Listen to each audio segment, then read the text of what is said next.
Carnage in Egypt as gunmen killed dozens in a mosque, and President al-Sisi promises to respond with brute force.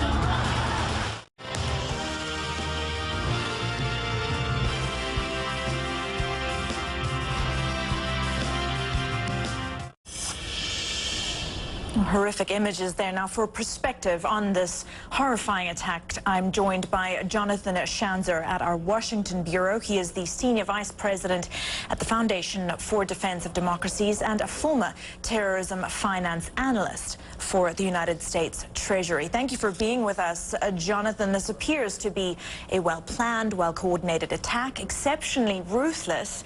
Your initial observations? Well, my observation is that this is, of course, nothing new, that Egypt has been fighting ISIS Sinai for quite some time now. I think the difference in this attack is that it did turn its sights on the Muslim community.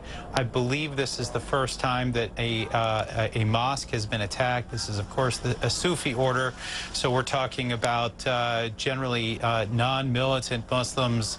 These are people who are steadfastly opposed to the ISIS ideology. But I think that the other observation to make here is that the government of Egypt really is fighting multiple fronts right now, that there are multiple terrorist groups. There are Muslim Brotherhood spin-offs in the middle of the country. There's the ISIS branch on the other side of the country in Libya. So this is a government that has its hands full. We're hearing that, speaking of brute force, that al-Sisi promised that the military, the Air Force are conducting operations in the Sinai. But yet you heard there during Ian Lee's story an analyst from Egypt stating that the Egyptian government cannot or fails to protect its population. Do you agree with that assessment? I think it's a bit unfair. I mean, I think that the Egyptian military, first of all, is engaging on a regular basis as they intercept weapon shipments and convoys coming from the Libyan desert. We know that they are engaging in ongoing attacks in Sinai, and they have taken out numerous terrorists and various cells in the Sinai. And then there is, of course, these groups, Hassam and Liwa Tharwa, which is based, both of those are based inside of Egypt's mainland proper. These are the Muslim Brotherhood spin-offs that I mentioned.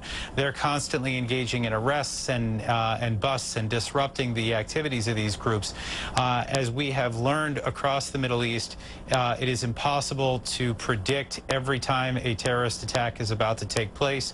My sense is that the Egyptian government probably has taken a lot of steps to mitigate the damage that could be wrought by all of these groups. Well, traditionally, as you mentioned, Jonathan, these sorts of attacks don't target mosques in Egypt. But what do you suppose that this signifies? Well, I think that right now it looks as if ISIS Sinai is really trying to step up the violence, that traditionally they've been targeting police and the army. They're now trying to make things more miserable for the general population, which many of whom have resisted joining ISIS Sinai. The other thing to note here is, of course, that ISIS in Iraq and Syria, the Islamic State, is being dislodged from their territory, and that you may start to see people trickling into both Libya and Sinai as alternate locations for their operations. And these people are traditionally more brutal. These are people that really don't have the local grievances or even the local sensitivities that some of the Egyptians who have been indigenous to Sinai have traditionally held. So you could now be seeing a potential influx of foreign fighters to this space, and that may explain it as well.